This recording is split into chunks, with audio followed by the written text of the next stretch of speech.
The dark side of study. G'day YouTube, it's Shane here once again, and today is Friday and I've just come back from TAFE in the city, and I've just got back the last assignment, and I'd submitted it unfinished, so it's come back unsatisfactory, and now I'm going to spend the next 2 days outside of work working on the assignment, just finishing it off and things like that. But I got 3 questions finished in the couple of hours that I had in the student hub of TAFE, so that's all good. So I'm on my way home now. I'm on Hindley Street and starting to get a bit crazy, purple-haired people. No judgment.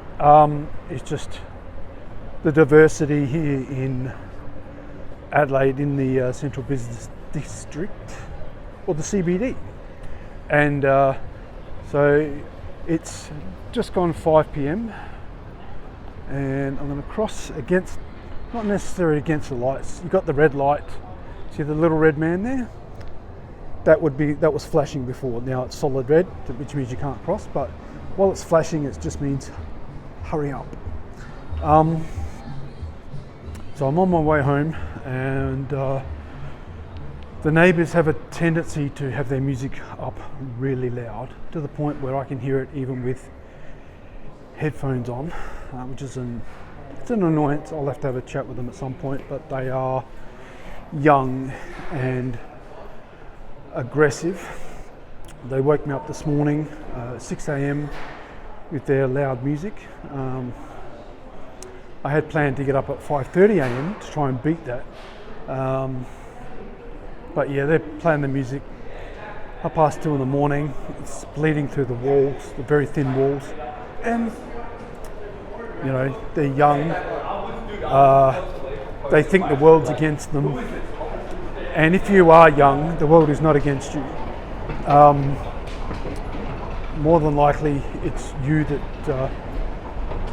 are against the world and looking for other people to blame for whatever it is that's going on in your mind, subconscious, and in your heart and things like that.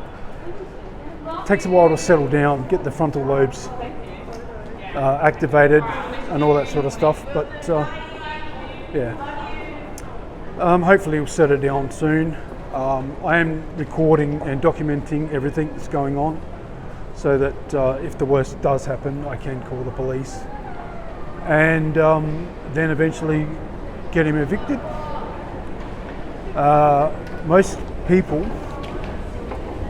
for whatever reason, create their own downfall. They create their own problems, and I'm beginning to really learn the lesson that a calm mind is a calm body, and if you can control your mind, you can control your body, and if you can control your body, you control the things around you.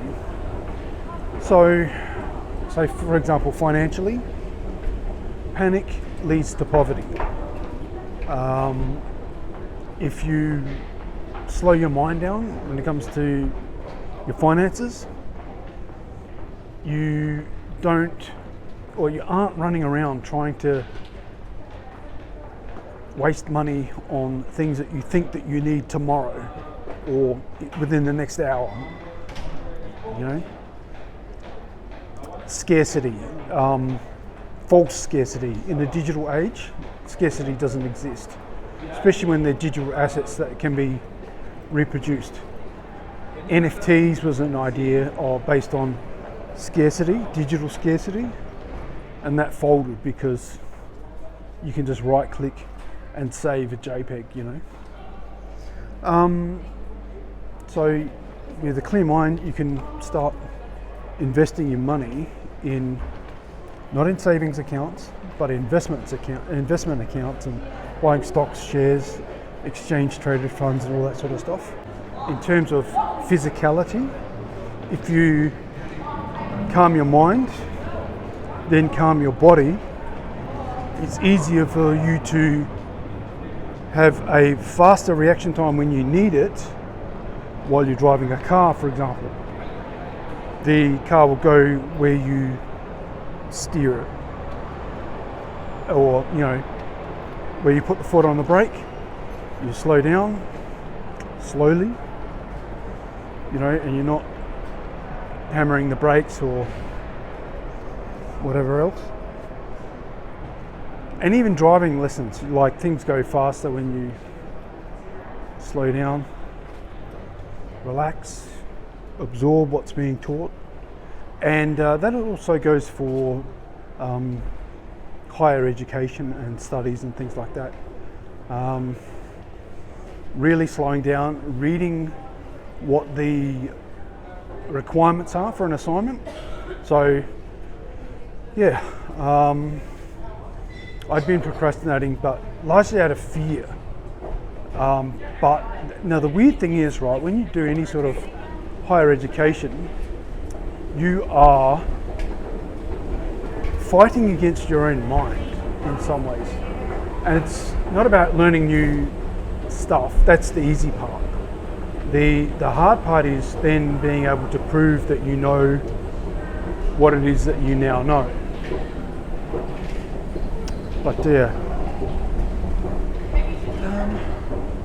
there is no real dark side to studying, except for maybe student loans, which are really, really difficult to pay off. In Australia, student loans are indexed, so a $20,000 loan becomes a $30,000 loan over 10 years. But it's all about slowing down first and things like that. Now I'm coming out to the near the Adelaide Oval, and there's the bridge across the River Torrens, but I've just seen, actually just behind me, that is the reflection of the moon. But I'm going to turn around and I'm going to film this bright orange sunset. This is fit for a postcard. What do you reckon? Anyway, this video here has been chosen for you by the algorithm, and this video here is the previous video. And I'll see you next time. Bye.